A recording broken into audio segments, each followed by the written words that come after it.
and gentlemen, good day and welcome to the Coromandel International Q4 FY24 earnings conference call hosted by Phillip Capital India Private Limited. As a reminder, all participants' line will be in the listen-only mode and there will be an opportunity for you to ask questions after the presentation concludes. Should you need assistance during the conference call, please signal an operator by pressing star, then 0 on your touchtone phone. Please note that this conference is being recorded. I now hand the conference over to Harmish Desai from Phillip Capital India Private Limited. Thank you, and over to you, sir. Thank you, Manuja. Good afternoon, and welcome to the fourth quarter and full year FY24 earnings call of Coromandel International, hosted by Phillip Capital.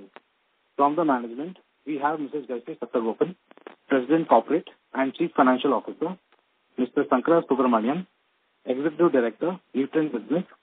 I would like to thank the management for giving us the opportunity to host this call. We will begin the call with opening remarks from Gayatri ma'am, post which we'll have a Q&A session. Thank you, and over to you, ma'am.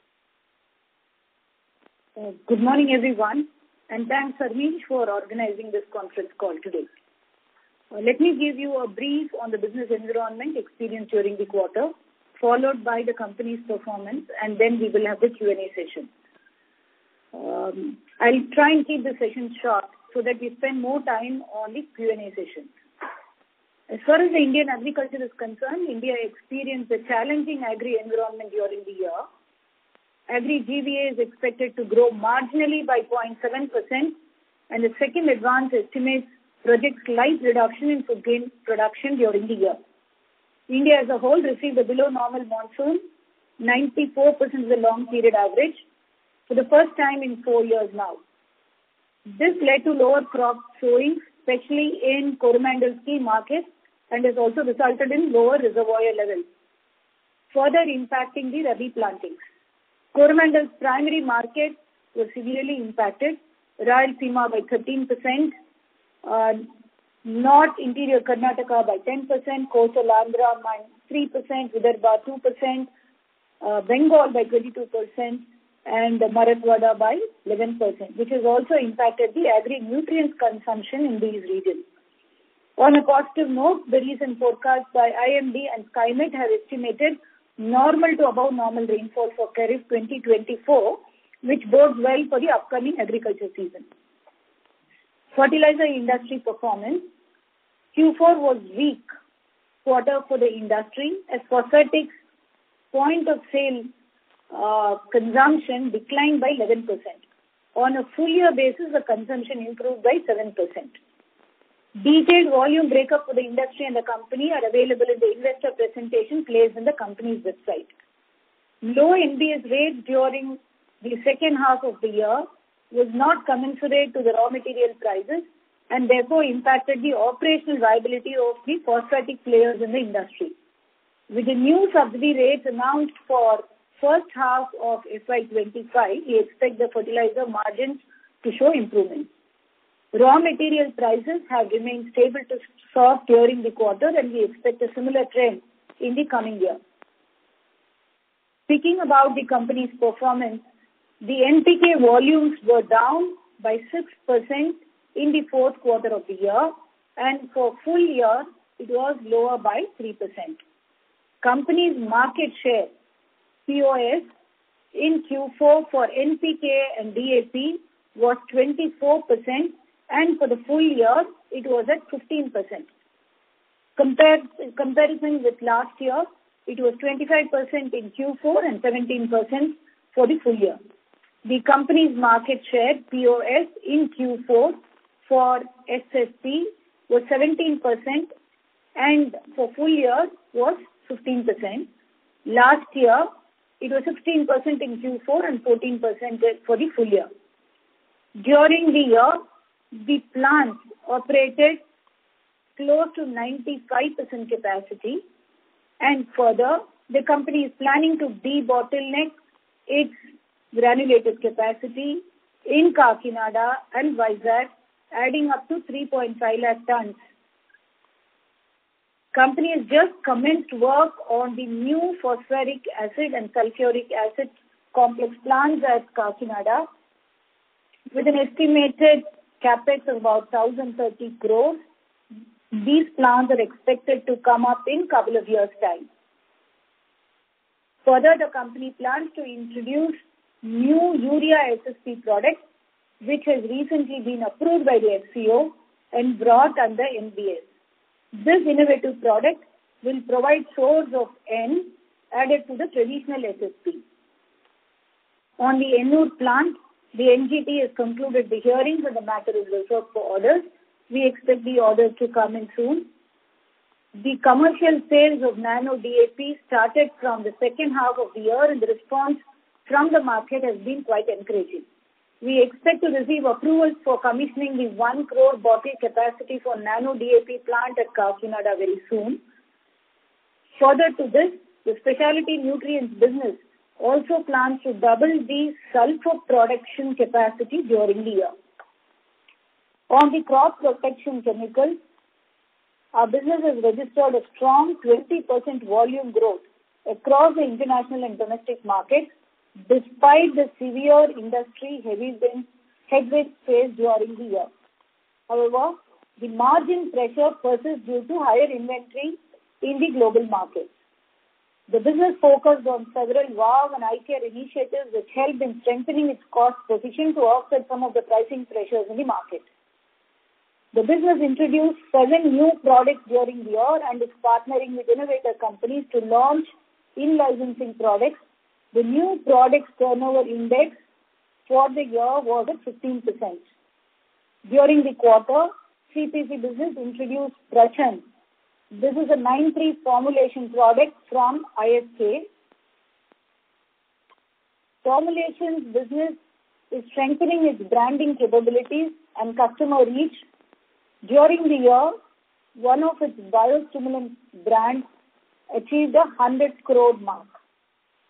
The business is planning to set up multi-purpose plants for manufacture of 6 new technicals in the coming year.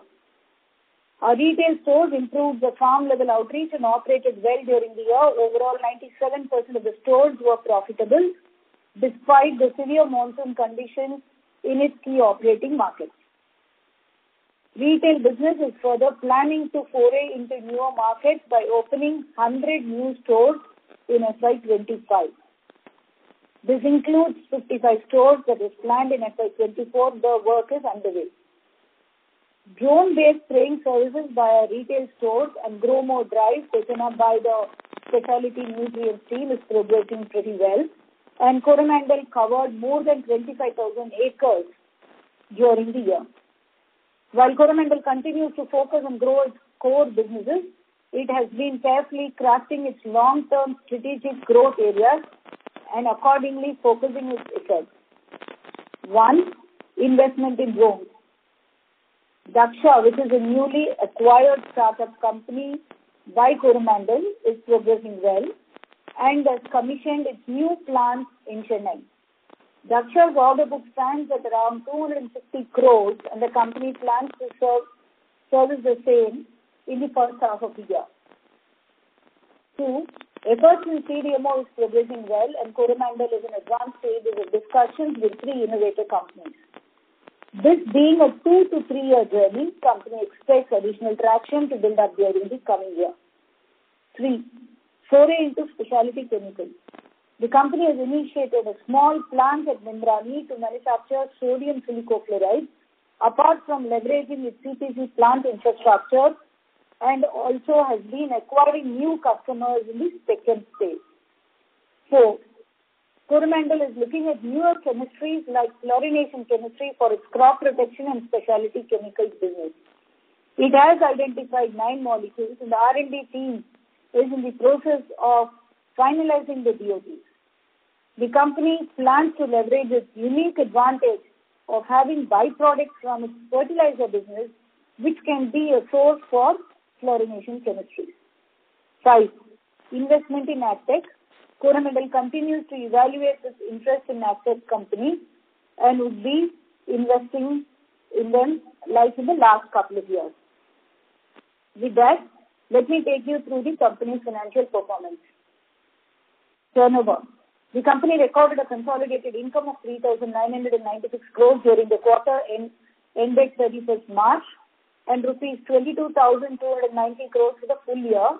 This is corresponding period of 5,523 crores for the quarter and 29,799 crores for the full year. This registers a degrowth of 28% for the quarter and 25% for the full year.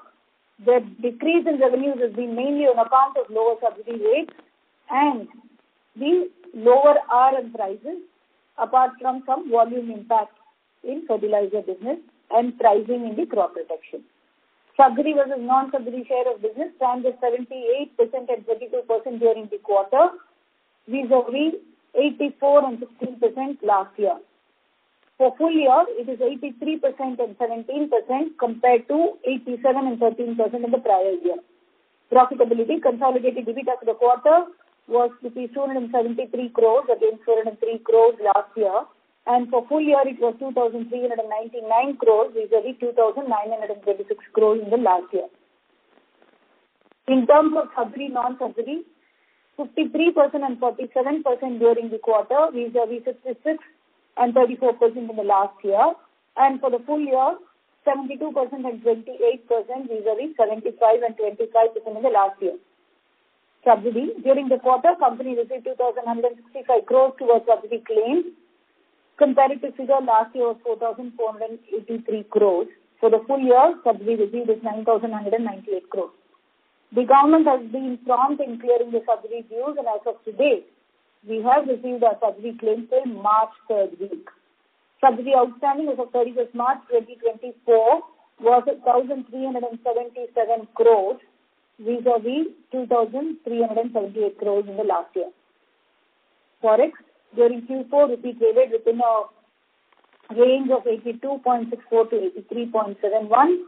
Coromandel continued to follow a pretty conservative approach in terms of hedging and managing its forex exposure, which has immensely helped in limiting the impact of currency movement.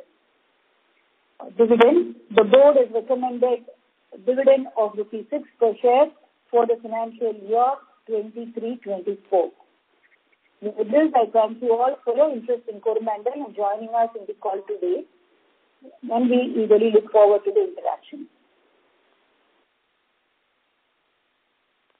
Thank you very much. We will now begin the question and answer session. Anyone who wishes to ask a question may press star and 1 on their touchtone telephone.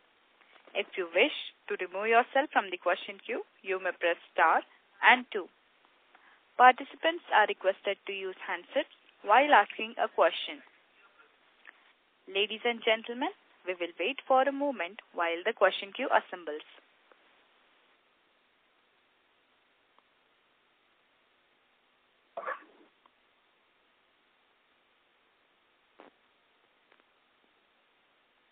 The first question is from the line of Somaya V. from Avendus Spark. Please go ahead. Thanks for the opportunity, ma'am. Ma'am, first question is on fertilizer margin. So we used to give guidance earlier around 5,000 to 5,500 EBITDA per ton. So, in the current context of subsidy rates, how do we see this for the next year? Yeah. Thanks, Somaya. The margins for next year, we are expecting in the range of about 4,500 to 5,000 rupees per ton in terms of EBITDA. This considers the NBS rate that has been announced by the government. We expect an uptick of about 1,500 to 2,000 rupees coming out of it. And then there are obviously the initiatives that happens within the company in terms of smart sourcing, operational improvements, so on and so forth. So for full year, one could look into a range of about 4,500 to 5,000. Obviously, the intent is to see how we can maximize this further. Understood, ma'am. And from a industry price increase, how do we see things? Because earlier there were, in one of the calls earlier we were saying it is also a function of demand. So how do we see demand or inventory that is there in the system? And what is the scope for a price increase? Yeah. I think that's a very good question, and I have Shankar, who I'm going to just request to respond on this. Good morning. Overall price is a function of global prices of input raw materials and commodity prices. We have seen some softness in the global DAP prices, as well as you know, the phosphoric acid price for the quarter has also been negotiated at a lower level. So we need to wait and see how the commodity prices play out in the next 2-3 months. If that warrants a correction, we may look at it. But as we see at this point of time, we should be able to manage with the announced subsidy and the MRPs, which should give us a decent margin. Just one final question on the brownfield expansions on the fertilizer front. So now that we have announced backward integration projects and we are doing work in progress on crop production, so how would we think about it, and when do we actually will start planning for this, and when we can expect anything on this front, on the brownfield expansion? On the crop protection front, Sumya, there are 3 things that are happening currently. As I was mentioning, there has been very strong industry headwinds, and therefore, like many other companies, we also took time to reevaluate certain molecules which were earlier shortlisted for setting up the multipurpose plants. Now that we are hearing by 4th quarter of this calendar year, the situation is likely to improve. This is inputs that are coming from various quarters. With that, and the newer chemistries that we are planning to look into, the business has shortlisted 6 molecules, and the proposals for those NPPs are being put up now. We expect these molecules and the NPP work to be initiated during the year. These are all brownfields which will come in Ankleshwar as well as in the site that has been picked up in Dahej. There it is a bit of a greenfield. The Dahej site is going to be mainly used for herbicides, whereas Ankleshwar will be used for insecticides and maybe 1 or 2 fungicides. This is the overall game plan. The infrastructure-related work at Dahej is already begun, and therefore, as the proposals get approved for the NPP, they should be in a position to get started during the year. This has been also factored in the business plan and the capex for FY25. Thanks, ma'am. My question was pertaining to the fertilizer segment. Just want to understand on the brownfield and fertilizer segment. So when will we take this up? Because given that we are already doing, on crop production and backward integration. So when is this we will consider doing this? And also, if you could just help us, what are the current capacity and where after debottlenecking, where this capacity will be in the next couple of years? Okay. So currently the focus for fertilizer is to get the PA and the SA plants. As we were mentioning, it's very important and critical for the business to get our backward integration or our sources in place. So that's on track. In January, we announced for SAPA. Happy to state that last Friday, the Bhumi Puja for both these plants were done. And during the year, the business is looking at debottlenecking the capacity, which will add further 3.5 lakh tons to the existing capacity, which means from the current 34.5, we are expecting another 3.5 lakh tons to get added to the granulation capacity. As we go along, depending on the market situation, clearly Coromandel will be looking into opportunities for further expansion. But at this point in time, this is what we are considering in our business plan. Helpful, ma'am. Thank you. I'll join back. Thank you very much. I request all the participants to restrict their questions to 2 per participant in order the management is able to address everyone in the queue. Next question is from the line of Prashant Biyani from Elara Securities. Please go ahead. Yeah, thanks for the opportunity. Ma'am, what would be the plans for Daksha this year? Some comments on enhancing its capabilities. What area are they working on in R&D? And what could be the normal business margins as it scales up? Okay. So, Prashant, Daksha is in a solid start at this point in time. We have set up a new state-of-the-art manufacturing facility at Cholavaram in Chennai, which has capacity to manufacture about 400 drones per month for the agriculture drones, and about 50 drones on the logistics or defense front. This gives a pretty good capacity for them to scale up. As I was also mentioning earlier during the call, we have an order book of 250 crores, and all of these, we believe, should get executed in the first half of the year. As they complete their execution and delivery of the logistic drones to the government, we expect some repeat orders to come, but one needs to wait and watch. There are also interesting work that's going on the R&D side on multiple new types of drones. And in the business plan, Daksha has considered adequate funding for the R&D related investments that are likely to go on. I think the days are going to be pretty exciting for the Daksha drone in terms of scale up. Margin should be in the mid to the high teens to begin with, and as they improve on their localization and the operational efficiencies, we should see some more improvements in the margin.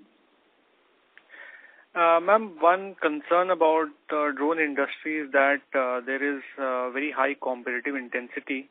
So with vis-a-vis its competitors, how is Daksha placed better, if you can highlight that?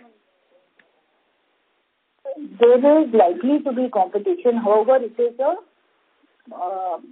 early setup and the industry where it is very nascent. The opportunities for drones is huge, whether you take agriculture as a space or you look into defense, logistics.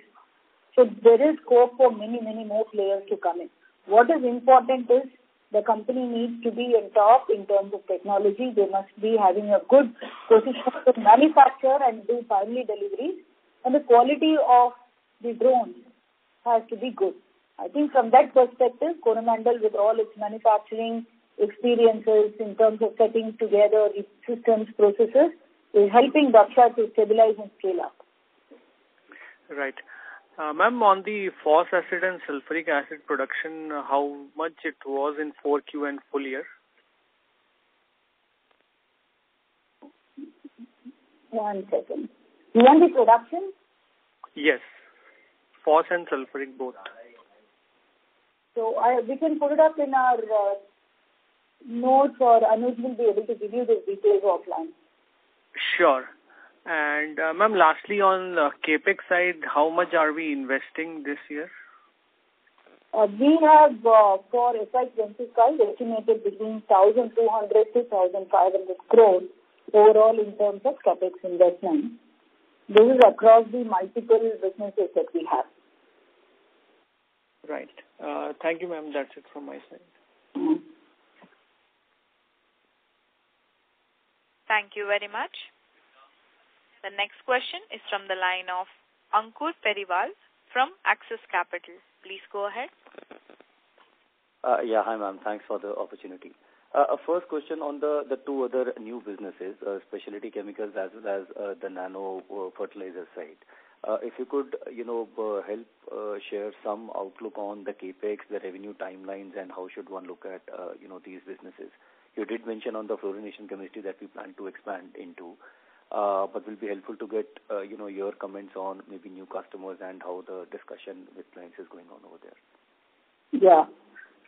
So Ankur, I talked a little bit in terms of how we want to go on the specialty chemical side.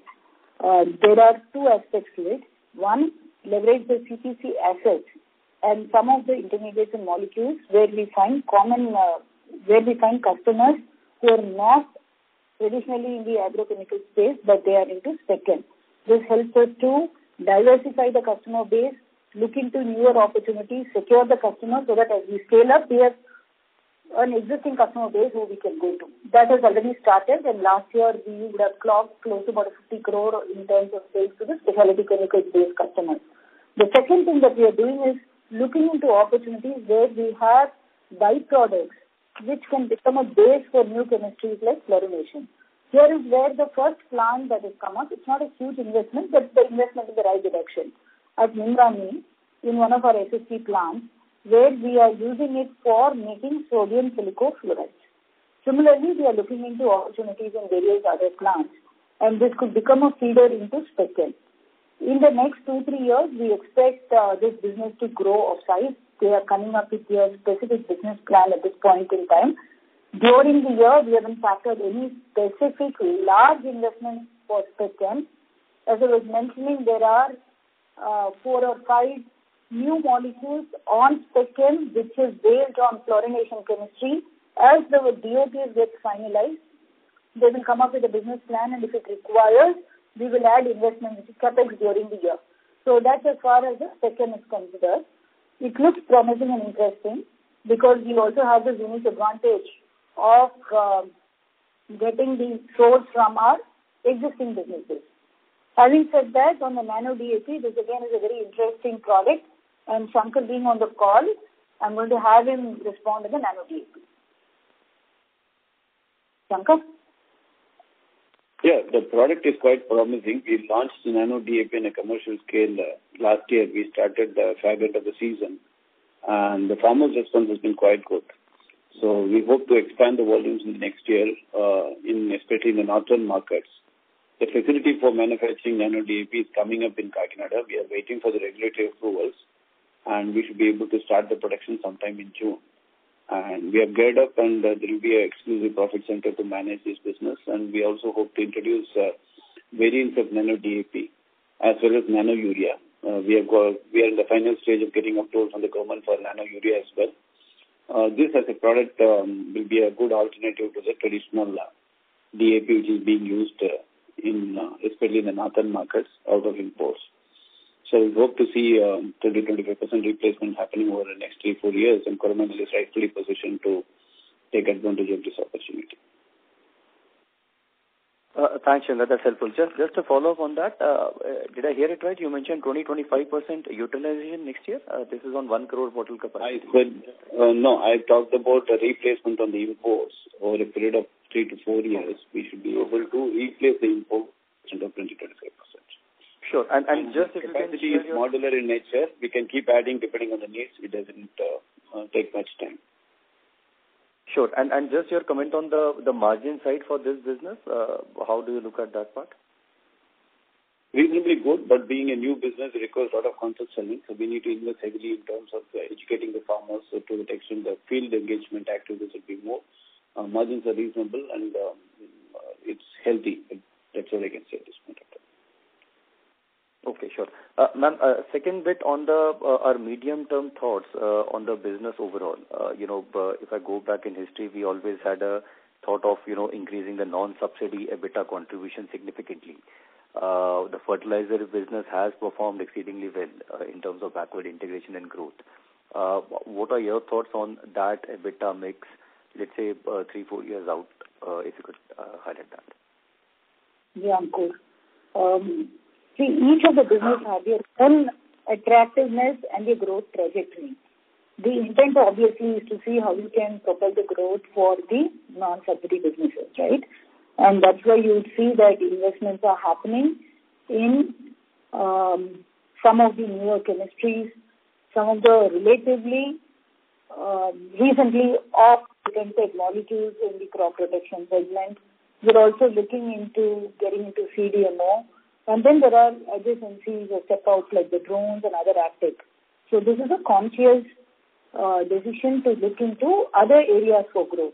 Having said that, each business, based on their own ROIs and the opportunities, they will be given their own capital expansions, so on and so forth. So it's not at the cost of one business to another. All the core businesses will have their own opportunities to grow, where we find it more attractive in terms of newer areas and adjacencies or step-outs. The company will also be taking bold steps there. Sure, that's helpful. Thank you and all the best. Thank you very much. The next question is from the line of Bharat Sheth from Quest Investment. Please go ahead. Hi, ma'am. Thanks for the opportunity, and you have answered my question largely on all new initiative. But if you can give little more and color on the retail store strategy as well as the S&P, where how much is currently the total size and how do we see the S&P going along with, which is once we were talking of a big potential. And last on this, our acquisition which we did from EID Perry earlier, how that business is playing out. Okay. Thanks, Mr. Parikh, for your questions. As I was mentioning, the retail business has done extremely well during the last year.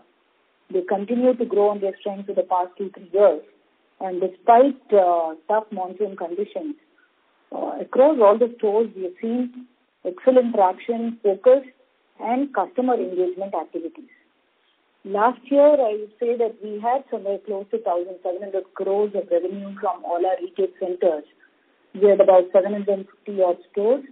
We're planning to expand by 55 stores in last year and additional 50 crores in FY25. This will mean that the overall number of stores will go about 850 or so. The expansion is going to be mainly not only in APTC but also adjacent states, especially like Tamil Nadu. The retail business not only is focusing on the products, which is our own, as well as what we buy and trade from other agri-input companies.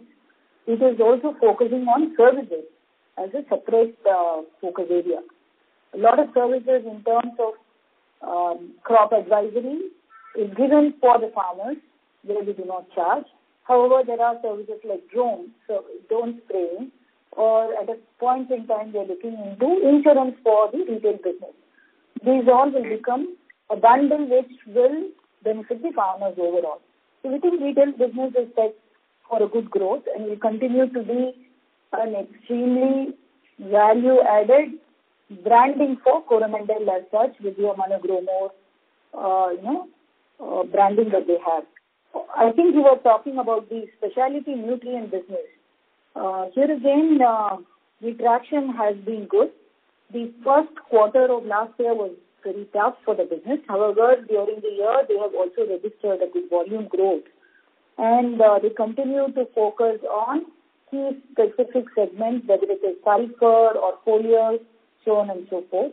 Nano DAP will also be part of the entire specialty nutrient team, while we are internally tracking it as a separate focus area. On the sulfur front, we are doubling the capacity so that we should be able to provide products for the sulfur segment, because the country, as you know, is deficient on sulfur in many parts. So this is something that the business has taken up almost after a gap of few years to consciously increase the capacity. The business that we bought from EID Perry is bio. Bio has been traditionally focused on azadirachtin, which is the new product. Last 2 years, we have seen a very high increase in the cost of procuring the neem seeds. While there has been excellent efforts in terms of cost efficiencies, optimizing at the plant, the business has done well. We have been able to take price increases with the customers. And having said that, 2 years of sustained price increase, we also expect that the customers would look for some reduction or opportunities in the coming year. With a high dependency on neem base, currently the business is looking into various opportunities for diversifying and growing the bioproduct portfolio. One such activity is primarily in terms of looking at marigold, which could be used for producing something called as gluten, which can go for a poultry feed. So this is a new area of diversification that bioproducts is looking at. They are also looking into certain biofertilizers like the mycorrhiza, which can come in. There were a long list of new products, including microbial, which would get introduced during the year. So we believe that bioproducts per se could be a very attractive segment, not just focusing on neem plus multi other areas. Again, bio is an evolving area, lot of traction, pretty attractive globally. Since we also do a lot of exports, I think in the next 2 to 3 years, this should further solidify and become a business of some scale for us. So, if you can give with all this in 3 years, what kind of opportunity we are seeing, say, in all these 3 areas? And S&P, what is the current size of the business? S&P is about 600 crores at this point in time. And as I was telling retail, if you add another 100 stores, depending on I wouldn't look too much in terms of the turnover, right? Because turnover is also driven by fertilizer, which again is dependent on raw materials, whether it is low or high. I think qualitatively, all these businesses are expected to grow at a healthy number. I would think about more than 10-15% is what one could look at in terms of growth in each of these businesses. And profitability, if you can give little just color on broader number. The profitability, from the existing margins, we expect them also to improve over a period in time because you're getting a healthy mix in terms of various other plant extracts for microbials. Nano DAP is a new concept. Shankar was recently explaining to you all in terms of the margins. It's healthy. It's a new product. We have to work on lot of customer advocacy, helping them to understand and then move into a nano DAP from a traditional DAP. When I look at it overall, I think it's all in the positive trend. While I may not be able to pinpoint and give you it is a 0.5%, 1%, 2% improvement in the margin, directionally it's all in the going up in the right scale. And can I chip in one more question? Yeah. Hello. Yeah. But if I'm not mistaken, I heard that we are also launching urea plus SSP product on a nano side. So if you can give some color on that. Shankar, do you want to touch on this, please? See, this is a value-added product from the base SSP. SSP contains only P of 15% or 16%. We wanted to add the urea to it to have N also, 5%. So if you look at urea SSP, it will have 1:2.5 ratio. It's sort of a replica of diammonium phosphate. So DAP has got a nutrient content NNP in the same ratio of 1:2.5 between NNP. So this has the same ratio, and we thought it makes a lot of sense, and a lot of field trials have been carried out and proves that it can be a good alternative to DAP. And Coromandel has taken the initiative and got it included in the FCO, and we have set up the facility at Nimrani. And it can be a good alternative for major crops like oil seeds, cotton. We are just carried out the trials also. It's quite promising. It's the best alternative to imported DAP. So the company, and this also gets the N subsidy from the NBS rates for the urea portion. So Coromandel has been bringing about innovation in SSP. We have added micronutrients to it. So as part of the diversified product portfolio of SSP, we are trying to introduce this grade.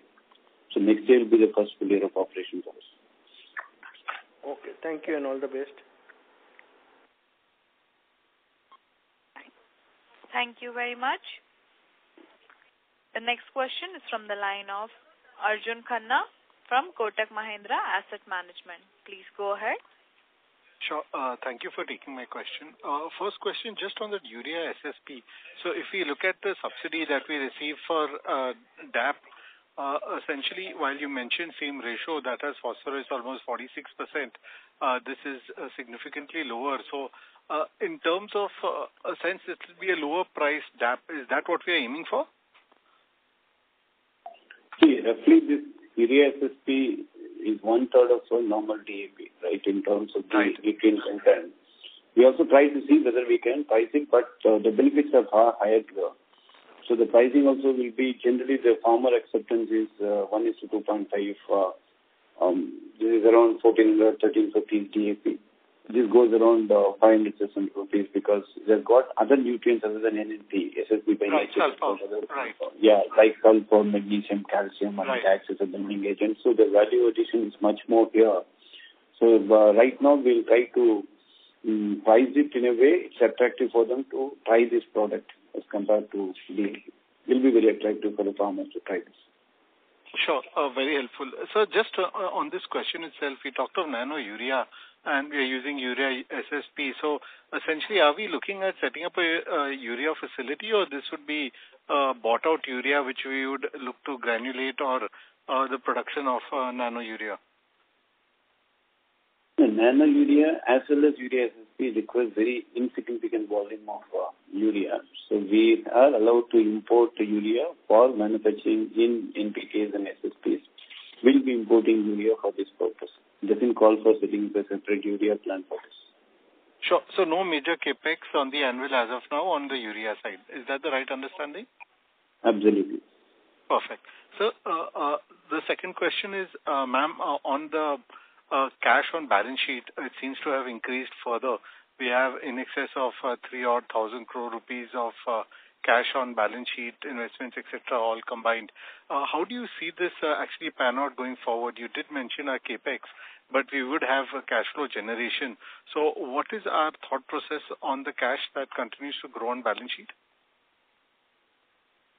One, obviously, is to use our cash for all our capital expenditure programs.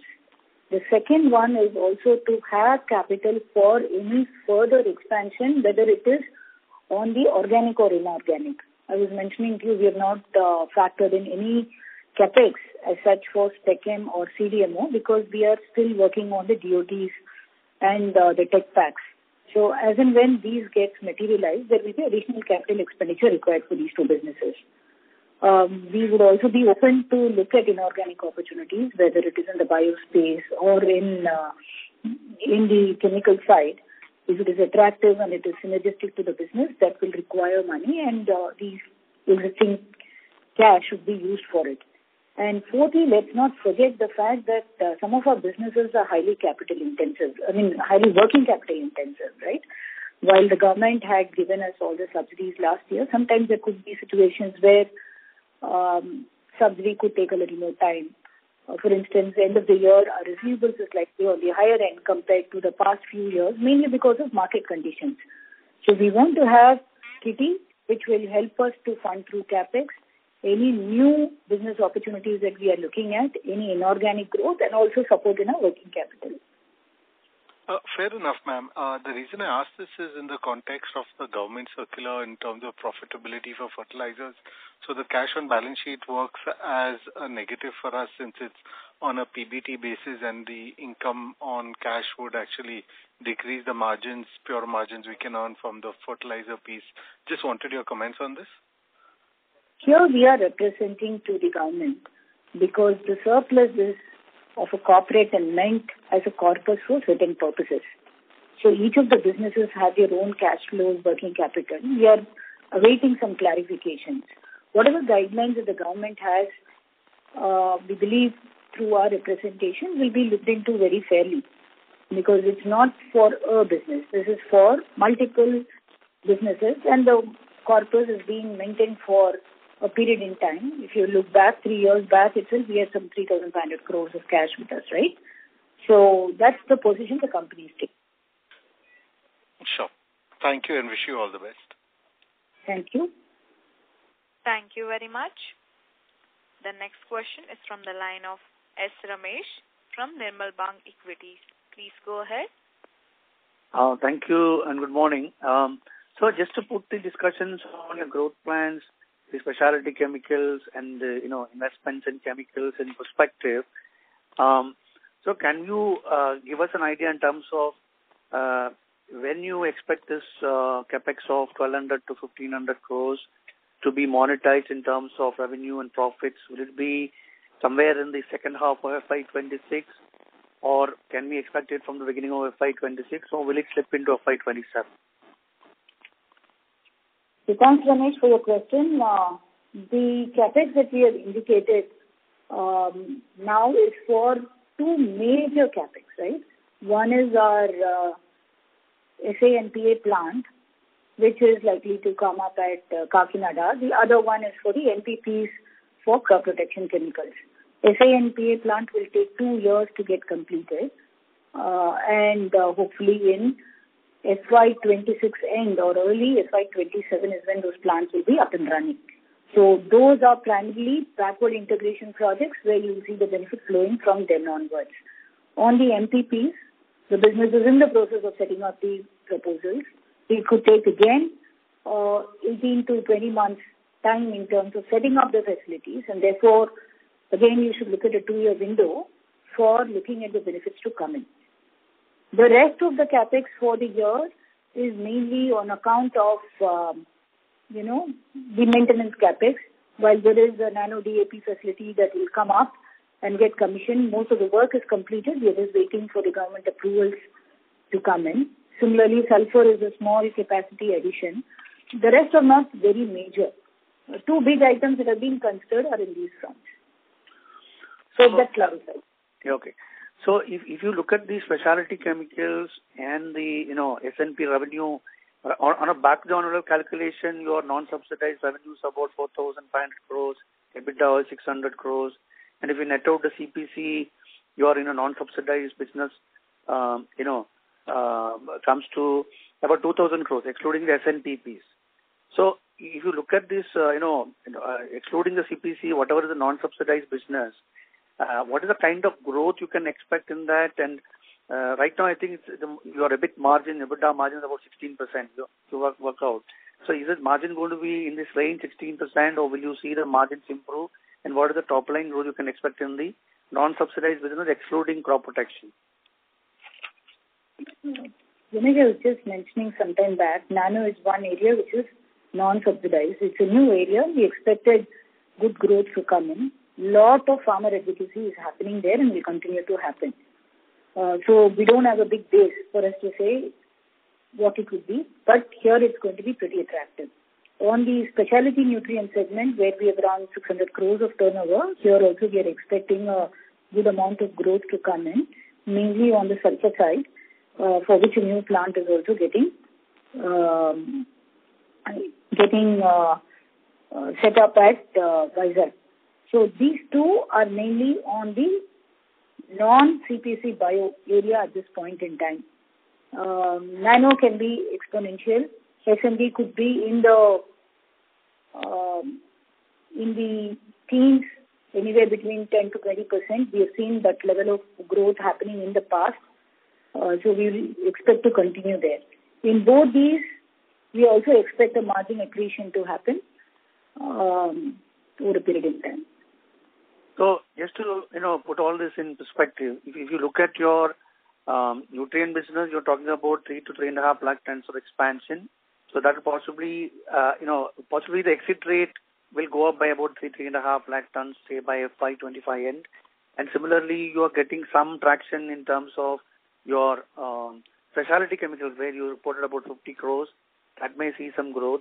So all the other initiatives may take some time. So can you give us some indication in terms of how your Senegal mining volume growth can support, some operating leverage benefits for nutrient business in terms of both volumes as well as margins? And secondly, on the drones business, if you're going to do about 250 crores in the first half, if you can give us some indication in terms of the kind of potential revenue you can do in 26, 27, and the kind of EBITDA margins you can earn in that will be useful.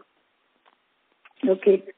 So on the nutrients, the first one you wanted to ask how our mining backward integration would help us.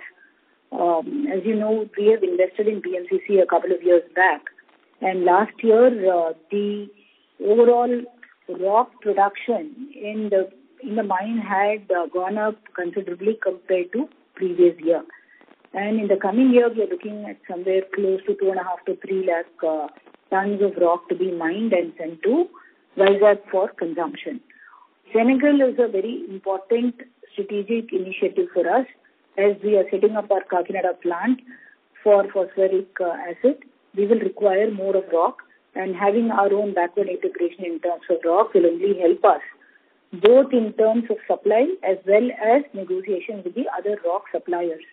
We expect the rock mining from Senegal to go up to 5 lakh tons, and Shankar and his team has been working closely with the Senegal operations there. Secondly, when you talk about specialty chemicals, as I was mentioning, it's a slow start. We have about 50 crores last year, and with various initiatives that we are looking at, and also acquiring new customers, we expect this to increase during the year. And more importantly, as the new fluorination-based chemistries for the molecules are firmed up and we start putting up exclusive plants, this will become a new stream of business of some size and scale for Coromandel. So that's the plan.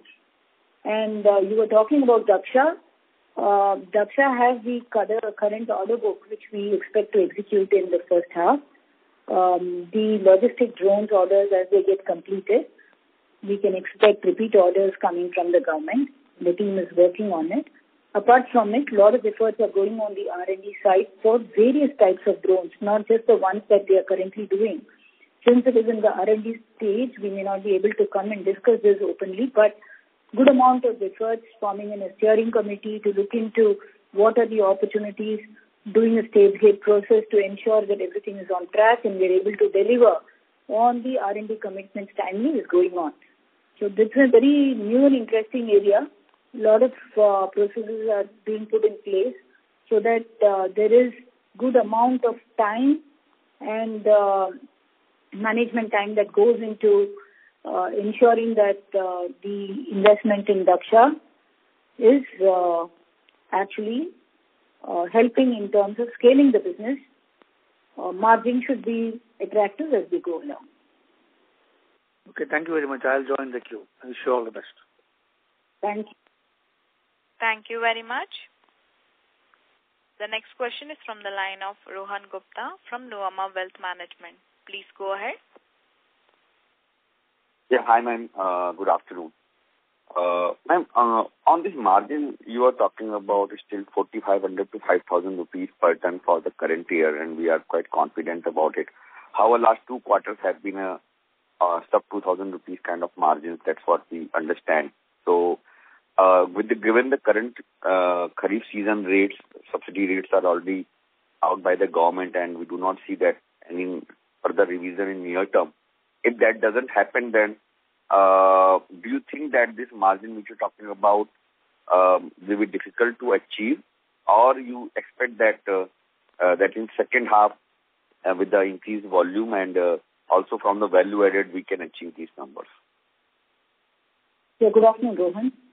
As I was mentioning, there has been a revision in the NBS rates between various product categories there. One could look at 1,500 to 2,000 rupees increase in the overall subsidy. The current quarter and the past quarter has been pretty tight, and as you all know, this is mainly driven by 2 factors. One is the lower NBS rate, which is not commensurate with the raw material prices. Secondly, the RM, while it had started cooling, had shot up in between. However, we are seeing a trend for RM to be soft and stable as we go along into FY25. Plus the sulfuric acid plant, which has got operational, will also bring in more operational efficiencies and also savings in terms of power cost.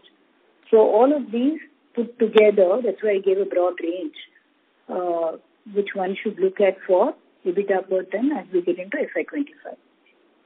And as you know, there are lots of puts and takes. Things could become favorable. When the raw material prices went up, the value capture was quite high in Coromandel. There is another one in terms of subsidy rates what the government is looking at when it comes to the second half. Third is the season per se. If it's good, farmers will need fertilizer, and we are also hoping with the elections getting over, there will be more flexibility in terms of pricing to the market. So all of these one should bear in mind as we look into the sales and margins for the coming year.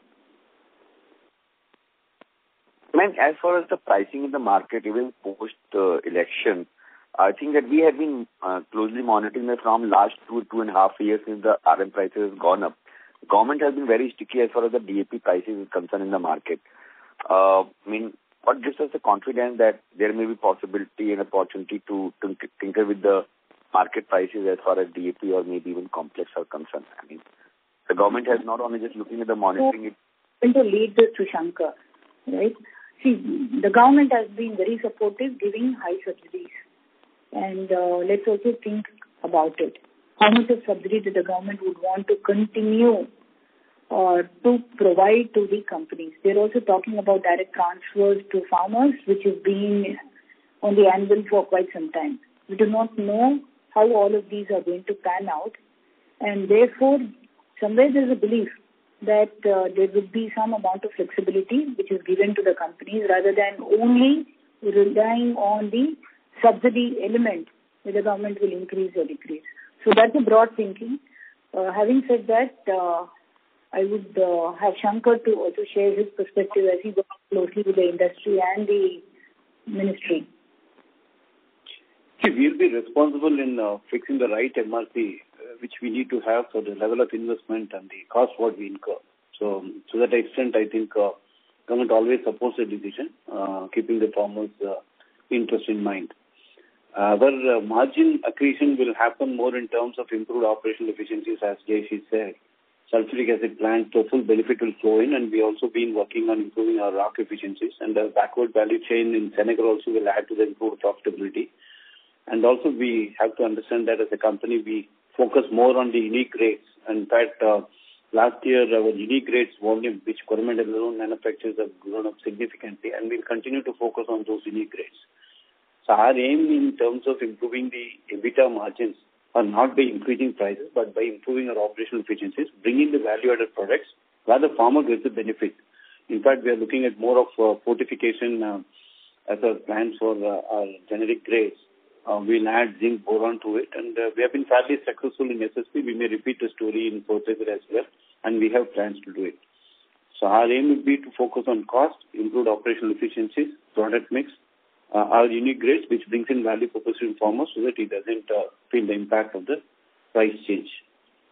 And I think going forward also we should be able to sustain the momentum because the international prices also are coming down, and our ability to smart purchase at the right time also helps us. And that's what differentiating Coromandel from others. Our procurement efficiency is one of the best, and that also helps us to sustain this momentum even in the challenging environment.